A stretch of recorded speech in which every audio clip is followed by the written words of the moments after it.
সরকার পতনের আন্দোলন আমরা সৈন্যসর শেখ হাসিনা সরকারকে ততক্ষণ পর্যন্ত ক্ষমতার গতি থেকে নামাতে পারব না, ততক্ষণ পর্যন্ত রাজপথ ছাড়ব না।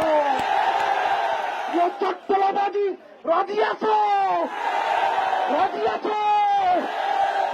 চট্টলাবাসী চট্টগ্রাম থেকে স্বাধীনতার ঘোষণা এসেছিল, আবার শেখ হাসিনা পতনের আন্দোলন চট্টলা থেকে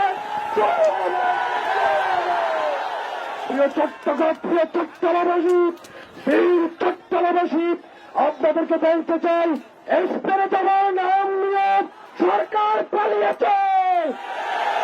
আজকে আমাদের ভাইদের উপর গুপ্ত হামলা করার জন্য 2013 সালে